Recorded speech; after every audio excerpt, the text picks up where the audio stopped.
লোকসভা নির্বাচনের তৃতীয় পর্বে যোগী রাজ্য হিসেবে পরিচিত উত্তরপ্রদেশের হিন্দু অধ্যুষিত 10টি আসনে ভোট হয়েছে। আসনগুলো বিজেপির শক্ত ঘাঁটি হিসেবে পরিচিত। আগের দুটি পর্বে ভোট হয়েছে পশ্চিম উত্তরপ্রদেশের মুসলিম অধ্যুষিত এলাকায়। সকালেই আহমেদাবাদের রানিপ এলাকায় নিশান উচ্চ মাধ্যমিক বিদ্যালয় কেন্দ্রে ভোট দেন বিজেপির দুই প্রভাবশালী নেতা, প্রধানমন্ত্রী নরেন্দ্র মোদী ও স্বরাষ্ট্রমন্ত্রী অমিত শাহ।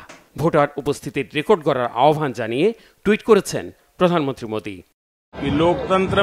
দেশবাসীকে আর্জি করব, গণতন্ত্রে ভোটদান সামান্য বিষয় নয়, এর একটা মাহাত্ম্য আছে। এই জায়গায় আমি প্রতিবার ভোট দিই। কাল রাতেই অন্ধ্রপ্রদেশ থেকে এখানে এসেছি। গুজরাট ও দেশের বিভিন্ন প্রান্তের ভোটারদের আমি আন্তরিকভাবে বলতে চাই, আপনারা আসুন, গণতন্ত্রের এই উৎসবে অংশগ্রহণ করুন। মন সে বিনতি করনা চাহতা হুঁ। কর্ণাটকের কালাবুরাগি আসনের একটি কেন্দ্রে ভোট দেন বিরোধী দল কংগ্রেস সভাপতি মল্লিকার্জুন। আগের দিন বিরোধী জোট ইন্ডিয়ার নেতাদের উদ্দেশ্যে এক চিঠিতে প্রাণবন্ত গণতন্ত্র, স্বাধীন নির্বাচন কমিশন ও সংবিধান রক্ষার স্বার্থে নিজ নিজ অবস্থান থেকে আওয়াজ তোলার আহ্বান জানান। তার দাবি, নির্বাচন কমিশনের প্রকাশিত প্রথম দুই পর্বের ভোটের তথ্য বিশ্লেষণে দেখা গেছে প্রত্যাশিত ফল পায়নি বিজেপি। তাই তৃতীয় দফার আগের দিন অযোধ্যায় গিয়ে রাম আবেগকে উস্কে দিয়ে ফায়দা নেওয়ার চেষ্টা করছেন মোদী। এই নির্বাচনটি খুবই গুরুত্বপূর্ণ এবং এজন্য আমাদের সবার ভোট দিতে হবে। ভোটার উপস্থিতি খুব বেশি হলে সরকার তাদের নীতি পরিবর্তন করতে বাধ্য হবে। ব্যালটের মাধ্যমে আপনার মত প্রকাশ খুব জরুরি।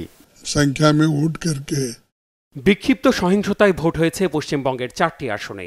মুর্শিদাবাদে সিপিএম এজেন্টকে মারধর, হরিহরপাড়ায় কংগ্রেস সভাপতির বাড়ি লক্ষ্য করে বোমা নিক্ষেপ, মালদহে বিজেপি এজেন্টকে বাধা দেওয়া, জঙ্গিপুরে বিজেপি প্রার্থীর সঙ্গে পুলিশের তর্কাতর্কির অভিযোগ পাওয়া যায়।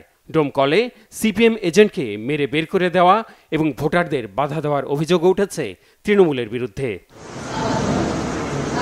এই পর্বের ভোটে শুধু রাজনৈতিক তারকাই নন, নিজ নিজ কেন্দ্রে ভোট দিয়েছেন বিনোদন তারকারা। মহারাষ্ট্রের লাতুরে ভোট দিয়েছেন তারকা দম্পতি রিতেশ ও তার স্ত্রী। ধনকুবের গৌতম আদানি ও তার স্ত্রী ভোট দিয়েছেন গুজরাটের আহমেদাবাদের একটি কেন্দ্রে। গণতন্ত্রের বিজয়ের জন্য ভোটারদের কেন্দ্রে যাওয়ার আহ্বান জানান তিনি। তৃতীয় পর্বে 94টা আসনে ভোট হওয়ার কথা থাকলেও গুজরাটের সুরাটে বিজেপির প্রার্থী বিনা প্রতিদ্বন্দ্বিতায় নির্বাচিত হওয়ায় ভোট হয় 93টা আসনে।